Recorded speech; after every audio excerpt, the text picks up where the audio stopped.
Hey there, Owl fans, and welcome to your post-game report alongside Vince Coll.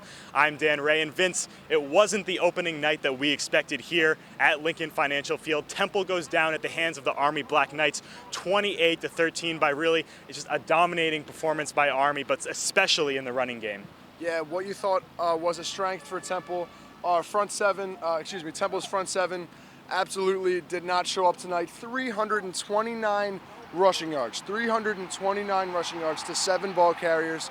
If you ever let up over 300 yards rushing, you don't deserve to win the game. It was definitely a little bit hard to watch up in the press box, and Temple did not deserve to win the game tonight against Army. And that was something that Coach Matt Rule spoke about after the game. He said he was incredibly disappointed in his team, and this is not the team that he expected during training camp.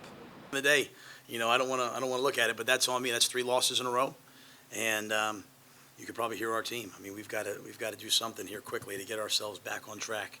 We know at one point we know what we got to do to get better, and we might have needed this game to make us realize what type of team we are. We're gonna come back out here on Monday and fly around. We're gonna see who really bought into this team.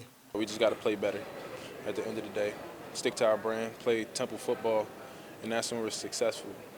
At times we got away from our brand. We weren't physical, and that showed up on the field. They physically dominated us, and that's what the game's about. It's about lining up and running the ball and stopping the run. And when we lose is when we get dominated up front. So, that was the games last year, and that was this game today.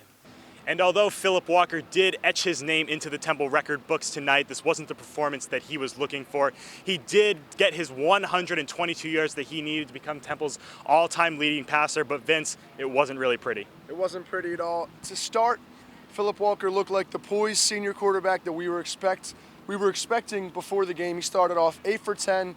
The second half was a total different story. He came out 4 for 13 with just 13 pass attempts, 4 completed for 59 yards and 2 fourth-quarter interceptions. Another thing, you can't expect to win if your quarterback's throwing 2 fourth-quarter interceptions, and the game really got away from Philip Walker tonight. And another thing that we saw, that Philip Walker was just not on the same page with some of his receivers tonight. He was staring down one route. He overthrew a few routes. On the game tonight, only 3 of Temple's receivers had 2 or more catches. And Vince, you're not going to disperse any plays like that and win you any games. Absolutely not. We talked about in the pregame that Philip Walker was going to need some help from his receivers, and realistically, the receivers did their best to try to help Philip Walker tonight. Philip Walker wasn't able to get the ball to them or perform at the level we expect Philip Walker to perform at. And one positive that we may take out of the game tonight, in the absence of Jihad Thomas, Raquel Armstead did fill the halfback role fairly well. 16 carries, 78 yards, 4.8 yards a carry. Really a strong backup performance by a guy who probably didn't know he was starting until yesterday afternoon. But that's all we have from the Sports Desk. Be sure to follow us on TO_SportsDesk for all your post-game coverage. Alongside Vince Coll, I'm Dan Ray.